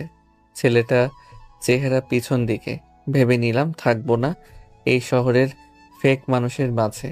অনেকক্ষণ বসে বসে কান্না করলাম। মীরার জীবনে আমি আর থাকবো না, চলে যাব ওর থেকে দূরে। এই শহরের মানুষ সামনে থেকে এক রূপ, কিন্তু ভিতর থেকে আরেক রূপ। গ্রামে গিয়ে চাষবাস করে বেঁচে থাকবো। বিছানা থেকে উঠে গিয়ে মুকবল আঙ্কেলের কাছে গেলাম। আঙ্কেল, আমি কাল গ্রামে চলে যাব। কিন্তু কেন? আঙ্কেল, গ্রামে গিয়ে চাষবাস করে জীবন চালাবো। আন্টি আমার কথা শুনে কাঁদতে শুরু করে। তাদের কোনো রকম বুঝিয়ে বোনকে খুলে নিয়ে রুমে চলে আসলাম। সকালে হয়ে আসতে গ্রামে যাওয়ার জন্য বাইরে বের হচ্ছি বোনকে কোলে নিয়ে। আঙ্কেল, মীরা আসলে বলবেন না আমি কই গেছি? আবার শহরে আসলে নির্দ্বিধায় আমার বাসায় চলে আসবা। আচ্ছা আঙ্কেল। এরপর বাস করে রওনা দিই গ্রামের উদ্দেশ্যে। এদিকে মীরা অফিসে এসে আমাকে খুঁজতেছে। আজকে ইমন কেন আসলো না? অনেকবার মোবাইল ফোন দিতে চাইলো, কিন্তু ব্লক দেখায়। মীরা চিন্তিত হয়ে যায়। দুপুরের পরে ইমনের বাসায় গিয়ে দেখে রুম তালা। আঙ্কেল, ইমন কই? ইমন শহর ছেড়ে চলে গেছে। আজকে অফিসেও গেল না যে, কই গেছে? মা, আমি জানি না কই গেছে। মীরা কাঁদতে কাঁদতে বাসায় চলে আসে। এসে দরজা দিয়ে শুয়ে কাঁদতেছে। আমার থেকে পালিয়ে এমন কই গেল? মীরা বাবা মা মীরাকে দরজা খোলার জন্য ডাকতেছে। সেই দুপুর থেকে এখনো দরজা দিয়েছে। কি হয়েছে আমাদের বলবা তো? মামনি দরজা খুলো। মীরা দরজা খুলে মা বাবাকে জড়িয়ে ধরে কাঁদতে থাকে। এভাবে কাঁদতে দেখে আঙ্কেল আন্টি কিছু বুঝে উঠতে পারছিল না। সকালে তো মেয়েটা কত হাসি খুশি ছিল। মেয়েটা ইমনের সাথে ঝগড়া হয়েছে। বাবা, ইমন আমাকে ছেড়ে চলে গেছে। কেন চলে গেছে? আমি জানি না বাবা। ইমন গেলে আর কই যাবে? গ্রামে যাবে। মীরা চোখের পানি মুছে। বাবা, আমি এক্ষুনি গ্রামে যাব। মামনি, এখন অনেক রাত হয়ে গেছে। কাল সকালে তোমার মাকে নিয়ে যাবে। মীরা কিছু না বলে রুমে চলে যায়। এদিকে আমি বাসে বসে বোনকে নিয়ে গ্রামে যাচ্ছি। ভাইয়া, আমরা কই যাচ্ছি? আমরা গ্রামে যাচ্ছি, সেখানে থাকবো। বোনকে কোলে নিয়ে আমি গ্রামের বাড়িতে এসে দেখি বাড়ি ছোট ছোট ছোট গাছ আর বন লতা দিয়ে ঢেকে আছে। বোনকে পাশের বাসার কাকি কাছে দিতে গেলাম। সেখানে যেতেই ছোট ছোট বাচ্চা আরো কয়েকজন কিশোরী মেয়ে ছেলে ঘিরে দেখতেছে। আসলে শহর থেকে সাদা চামড়ার মানুষ গেলে গ্রামের মানুষ তাকে কৌতূহল নিয়ে দেখতে আসে। আরে ইমন, ভালো আছো নি? কাকি আমাকে দেখে। আল্লাহর রহমতে ভালো আছি। বোন কোল থেকে নেমে গ্রামের বাচ্চাদের সাথে খেলতে থাকে। কাকি আমার বোনকে দেখে রাখেন। কাকি তার ছোট মেয়েকে ডাক দিলেন। কাকুলি, কাকুলি, ওই যে ছোট্ট মেয়েটা, তুমি ওর সাথে খেলো আর দেখে রাখো। আমি বাড়িতে এসে রিফাতকে ফোন দিয়ে দোষ গ্রামে বাড়ি এসে গেছি, তুই একটু আয় না। খারা, 2 মিনিটের ভেতর আসতেছি। কিছুক্ষণ পর রিফাত এসেই, কিরে এমন, শহরের চাকরি ছেড়ে গ্রামে কেন? সে অনেক কাহিনী পরে বলবনি। তুই এখন বাড়িটা পরিষ্কার করতে সাহায্য কর। 2 বন্ধু মিলে বাড়ি পরিষ্কার করতে থাকলাম। বাড়ির মাচাটা ভেঙে পড়ে আছে। ঘরে ঢুকে দেখি ঘর থেকে উৎকট গন্ধ আসছে। এদিকে মীরা আর আন্টি সকাল সকাল প্রাইভেট কার করে গ্রামের বাসার দিকে আসছে। তার মনে শুধু একটাই প্রশ্ন, ইমন কেন তাকে ছেড়ে চলে এসেছে? একবারও বলে আসলো না কেন? আমি আর বন্ধু বাড়িটা অনেক কষ্ট করে পরিষ্কার করলাম, আর মাচাটা নতুন করে বাঁশ আর কাঠ দিয়ে শক্ত করে বাঁধলাম। কাকি থেকে কিছু কাঁথা আর 2টা বালিশ এনে বিছানাটা গোছালাম। বন্ধুকে টাকা দিতে চাইলাম, উল্টো 2টা লাথি, একটা থাপ্পড়, ঘুষি ফ্রিতে পেলাম। টিউবওয়েল চেপে বোন আমি গোসল দিলাম। এরপর কাকিগো বাড়ি থেকে খাবার এনে 2 ভাই বোন খেলাম। মাটির চুলাতে রান্না করতে হবে।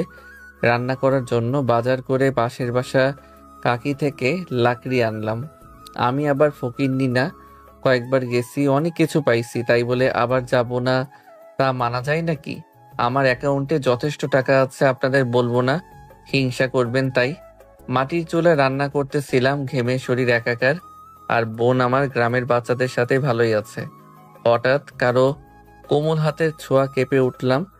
শরীরের পারফিউমের গন্ধটা বুঝিয়ে দিল মীরা। আপনি আমাকে স্পর্শ কেন করলেন? পেছনে ঘুরতেই মীরা আমাকে দেখে হাসতে শুরু করলো। আমি কি হয়েছে, আমাকে কি জোকার মনে হয়? কোনো কথাই কানে নিচ্ছে না। আমি এবার রেগে, হাসতেছো কেন? আর এখানে কেন আসলা? মীরা হাসতে হাসতে ব্যাগ থেকে ছোট আয়না বের করে আমার মুখে ধরলো। দেখালাম কালি মেখে ভূত হয়ে আছি। নিজের চেহারা নিজেই দেখে ফিক করে হেসে দিলাম। আমি রান্না করছি আর বলছি, আপনার প্রতি আমার ঘৃণা আমার কাছে আসবে না। কিন্তু কেন বলবা তো? আমি তোমাকে ছাড়া বাঁচবো না। তুমি কেন এই কথাটা বুঝতে চাও না? আমি বুঝতে চাইও না, কারণ আমি তোমাকে ভালোবাসি না, শুধু ঘৃণা করি। এখন এখান থেকে যাও। আর এটা গ্রাম, লোকে দেখলে খারাপ ভাববে। মীরা কিছু না বলে কাঁদতে কাঁদতে বাড়িতে চলে যায়। অনেক কষ্ট করে রান্নাটা শেষ করলাম। রাতে আমি আমার বোন বসে মোবাইল দেখছি। বাইরে মীরার ডাক শুনে দরজা খুললাম, সাথেও আন্টি আছে। ইমন, আমার মেয়েটা কিছু করে থাকলে তাকে মাফ করে দাও। সেই সকাল থেকে এখনো কিছু খায়নি। তুমি মীরাকে খাবারটা খাইয়ে বাড়িতে দিয়ে আইছো। আন্টি একটা টিফিন বক্স হাতে দিয়ে চলে যায়। আমি মনে মনে অনেক রাগ হলাম। এত রাতে একটা ছেলের কাছে মেয়েকে দিয়ে যেতে দ্বিধাবোধ করে না। মীরা কিছু না বলেই পাশ কাটিয়ে দ্রুত রুমে চলে গেল। আজকে সন্ধ্যা থেকে আকাশটা মেঘলাটে। গ্রামে এই একটা সমস্যা, বৃষ্টি নামলেই কারেন্ট চলে যাবে, তাই আগে থেকে 2টা মোমবাতি এনে রাখছি। আপনি তো আচ্ছা বেহায়া মেয়ে, কতবার বলেছি আমার কাছে আসবে না, তারপরও বেহায়ার মতো পেছন ছাড়েন না আপনি। মীরা মনটা খারাপ করে। ভালোবাসি বলেই তো বেহায়ের মতো পিছু পড়ে থাকি। আমার অন্যায়টা কি বলবা? বেশি কথা না বলে খাবার খেয়ে বাড়িতে চলে যান। খাইয়ে দাও আমাকে। এত ঢং কেন আপনার? আমাদের ঝগড়া দেখতে দেখতে বোনটা ঘুমিয়ে গেছে। হঠাৎ বাইরে প্রচন্ড বাতাসের আওয়াজ শুনলাম। হেঁটে গিয়ে দরজাটা খুলতে একটা দমকা বাতাস শরীরে থুবড়ে পড়ল। আমি সাথে সাথে দরজাটা দিয়ে দিলাম। দরজাটা দিতেই কারেন্টটা চলে গেল। মীরা, তোমার পাশে টেবিলটার ওপর মোমবাতি আছে, এটার সাথে আগুনটা নিয়ে মোমবাতিটা জ্বালাও। মোমবাতিটা জ্বালিয়ে হাতে নিয়ে মীরা ধীর পায়ে আমার সামনে এসে দাঁড়ায়। মোমবাতি আলোয় মায়াবী স্নিগ্ধ চেহারায় অপলক তাকিয়ে আমি দুজনের মাঝে সামান্য দূরত্ব নিয়ে বুকের মাঝখানে জ্বলন্ত মোমবাতি নিয়ে দাঁড়িয়ে মীরা। মোমবাতি আলোয় একে অপরের দিকে অপলকভাবে তাকিয়ে দুজনে। সময়টা এখানে এসেই বুঝি থেমে আছে। টিনের চালায় ঝুমঝুম বৃষ্টির শব্দ, একটা মিষ্টি হাওয়া এদিক থেকে ওদিক উড়ে উড়ে যাচ্ছে। হঠাৎ মীরা আ করে চিৎকার দিয়ে ওঠে। আমি সাথে সাথে মোমবাতিটা হাতে নিয়ে পাশে রেখে দেই। এদিকে আসো। মোমবাতির আলো দেখলাম গলন্ত মোমের ছেঁকায় হাতে ফোসকা পড়ে গেছে। ওর চোখে পানি দেখি হৃদয়টা কেমন জানি উলটপালট হয়ে যাচ্ছে। আমি, চলো খাবার খাবে। মোমবাতিটা সামনে রেখে হাত দিয়ে খাইয়ে দিচ্ছে। খাওয়া শেষ করে এবার আপনি বাড়ি যাবেন কিভাবে? তোমার সাথে থাকবো। আচ্ছা। বলার সাথে সাথে মীরা নিচে আমার উপরে শুয়ে পড়ল। শুয়ে 4 ঠোঁট এক করে দিল। কিছুক্ষণ পর ছেড়ে দিতেই আমি বললাম, এখন যদি খারাপ কিছু হয়ে যায় তাহলে আমি কিছু জানি না। সব কিছু তোমার, তুমি যা ইচ্ছা করতে পারো। দেখুন, আমার উপর থেকে উঠুন। আচ্ছা যান, বুঝতে পারছি আমাকে কিছু করতে হবে। ভালো হচ্ছে না বলে মীরা আমাকে জড়িয়ে ধরে কিস করতে লাগলো। আমিও রেসপন্স করতে লাগলাম। মীরার ঘাড়ে কিস করতেই মীরা আমার মাথার চুলগুলো শক্ত করে ধরলো। হঠাৎ করেই মীরাকে ছেড়ে দিলাম। তখন মীরা বলল, কি হলো তোমার? আগের অভিমান, ঘৃণা সবকিছু ভুলে গেছি, কিছু মনে নাই। আচ্ছা তুমি ওপরে বোনের সাথে শুয়ে পড়ো, আমি নিচে মাদুর বিছিয়ে ঘুমাবো। মীরা কিছু বলল না, বোনের সাথে শুয়ে পড়ল। আমি মাটিতে মাদুর বিছিয়ে শুয়ে পড়লাম। শুয়ে শুয়ে মোবাইল চাপতেছি। মোমবাতিটা গল্পে গল্পে শেষ অবস্থানে এসে পড়েছে। কিছু সময়ের পর মীরা আমাকে জড়িয়ে ধরে। এসব কি করছেন? বুকে মাথা রেখে। তুমি আমার সাথে কেন রাগ করছো? ফোনের ছবিটা ওকে দেখালাম। মীরা পিকটা দেখে কিছুটা আমার দিকে রাগান্বিত হয়ে তাকালো। তারপর ওড়াধরা বুকে ঘুষি দিতে লাগলো। কি করছো, মেরে ফেলবা নাকি? তুমি এটার জন্য ঢাকা থেকে গ্রামে চলে আসছো? আমি প্রথম যে ভুলটা করেছি তুমিও সেম ভুলটাই করেছো। এটা মাহফুজার ভাই আর আমার মামাতো ভাই। তাই বলে তুমি এভাবে কেন জড়িয়ে ধরবে? আমার জন্মদিনে আমাকে এমনি ভালোবেসে ধরছে আর কি। আমার কাছে কেন আসছো? ওই ছেলেকেই এমনি এমনি জড়িয়ে ধরে থাকো। কালই আমার সাথে শহরে যাবা? না, যাব না, কয়েকদিন গ্রামটা ঘুরে তারপরে যাব। আচ্ছা আমিও তোমার সাথে ঘুরবো। আচ্ছা। আচ্ছা একটু আগে যেটা করলে ওটার বাকিটুকু শেষ করো, আমার খুব ভালো লাগছে। না এসব না, বিয়ের পর বলে শক্ত করে জড়িয়ে ধরে কপালে একটা চুমু দিয়ে ঘুমিয়ে গেলাম। সকালে উঠে দেখি মীরা নাই, সাথে বোনও নাই। আমি সকাল সকাল টিউবওয়েল চেপে ফ্রেশ হয়ে তাদের খুঁজতে গেলাম। দেখলাম বাড়ির পশ্চিম পাশে গাব গাছের নিচে দুইজনে ফুল টোকাচ্ছে। গাছটার প্রকৃত শুদ্ধ নাম আমি জানি না, তবে এই গাছের ফল খাওয়া যায়। এই গাছের ফুল মুক্তদানার মতো, বিশেষ করে সকালবেলা মুক্তদানার মতো সাদা সাদা ফুলগুলো বিছিয়ে থাকে গাছটার নিচে। গ্রামের মেয়েরা সাধারণত মালা বানিয়ে গলায় পড়ে, তবে ফুলের গন্ধটা খুবই মিষ্টি। মীরা এখানে কি করছো? মিষ্টি একটা হাসি দিয়ে। ফুলগুলো দিয়ে মালা বানাবো আর হাতে বালা, তাই ফুল টোকাচ্ছি। দেখলাম আরো কয়েকটি মেয়ে দেখা দেখি ফুল টুকিয়ে মীরাকে দিচ্ছে। মীরা সেগুলো ঝুড়িতে রাখছে। খাবার খাইছো? না, সবাই আমাদের বাড়িতে গিয়ে খাবো। বাঁচলাম রান্না করা থেকে। মাটির চুলায় রান্না করা অনেক কষ্ট। এরপর মীরা, আমি, ছোট বোন একসাথে মীরাদের বাড়িতে যাই। গিয়ে সেখানে মাংস দিয়ে পেট ভরে ভাত খেলাম। আমার মেয়ের বয়স তো আর কম হলো না, এবার তো বিয়েটা করো। আন্টি ঢাকায় গিয়ে সব ব্যবস্থা হবে। দেখলাম মীরা অনেক খুশি। বাবা কবে যাবে ঢাকা? আন্টি কয়েকটা দিন গ্রামটা ঘুরে এরপরে চলে যাব। সেদিন বিকালে এমন চলো আমরা নৌকায় ঘুরতে যাই। ছোটবেলা মনে আছে একবার নৌকা থেকে ফেলে দিয়েছিল তুমি? সেদিন ইকবাল চাচা নৌকা নিয়ে ঘুরতে যাই। বর্ষায় চারদিকে শুধু পানির আনাগোনা। নৌকা তিতাস নদীর ওপর দিয়ে আমি নিজেই বৈঠা বেয়ে যাচ্ছি সৌন্দর্যের দিগন্তের দিকে। সন্ধ্যার দিকে বাড়িতে ফিরে আসি। বাড়িতে এসে বোনকে কাকিগো বাসায় কাকলির কাছে দিয়ে আসি। আমি মাচায় বসে আনমনে ডোবার দিকে তাকিয়ে আছি। এমন সময় মীরা পেছন থেকে জড়িয়ে ধরে। কি করছো এখানে? এই তো তেমন কিছু না। মীরা আমার দিকে তাকিয়ে গালে একটা চুমু দিল। অনেক সুন্দর তো, একটা ধরে এনে দাও না আমাকে। দেখো নালার পানির ওপেন জোনাকি। পাগল তুমি, পানির উপরে কিভাবে ধরবো? মীরা মন খারাপ করে জোনাকিগুলোর দিকে তাকিয়ে আছে। আচ্ছা মীরা, আমাকে কতটা ভালোবাসো? কতটা ভালোবাসি জানি না, তবে তোমায় ছাড়া বাঁচতে পারবো না। আচ্ছা ভালো। মীরা আমার কাঁধে মাথা রেখে সাদা আলোয় বারবার জলে নিভে উড়ন্ত জোনাকির দিকে আনমনে তাকিয়ে আছে। আমি দেখতেছি কোনো জোনাকি কাছে ধীরে আছে কিনা। দেখলাম একটা বাড়ির পাশে উঠতেছে। আমি, মীরা দেখো একটা জোনাকি, জায়গা দাও। জোনাকিটা তোমার জন্য ধরে আনি। যাওয়ার সময় মীরা বলল, ধরতে না পারলে আমি যা বলবো সেটা করতে হবে। আমি জোনাকিটা ধরতে যেতেই এটা উপরে উঠে গেল। ধুর, হাবা না দিতেই উপরে কেন গেল? এরপর মীরার কাছে চলে আসলাম। এবার লিপ কিস করো আমাকে। এসব বিয়ের পর হবে। না, আমার এখন চাই। তুমি কথা দিয়েছো, যেটা বলবো সেটা শুনবা। এখন এসব না করলে হয় না। মীরা গাল ফলিয়ে ডোবার দিকে তাকিয়ে আছে। আচ্ছা ঠিক আছে বলতে হাসি দিয়ে আমার দিকে ঘুরল। ঠোঁট দুটো ও ঠোঁটের সাথে পেছন থেকে চুলগুলোতে ধরে এক করে দিলাম। 5 মিনিটের মতো থেকে ছেড়ে দিলাম। আমি নিঃশ্বাস নিতে থাকি। তার 2 দিন পর একদিন রাস্তা দিয়ে হেঁটে আসছিলাম। হঠাৎ একটা কিশোর ছেলে, আপনি মারা যাবেন, নামাজ আদায় করেন, এতটুকু কথা বলে সামনের দিকে চলে যায়। আমি অবাক হয়ে এক জায়গায় দাঁড়িয়ে রইলাম। এটা কেমন স্টাইলে নামাজ পড়ার কথা? গ্রামের মানুষগুলো পাগল নাকি? তবে কথাটা মনে আঘাত করছে যথেষ্ট।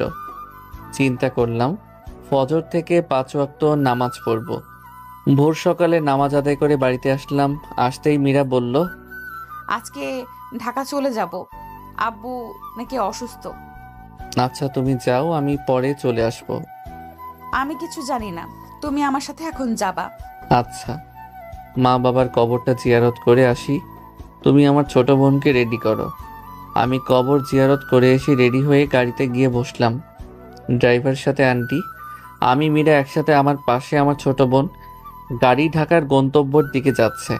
দেখলাম বোনটা ঘুমিয়ে গেছে।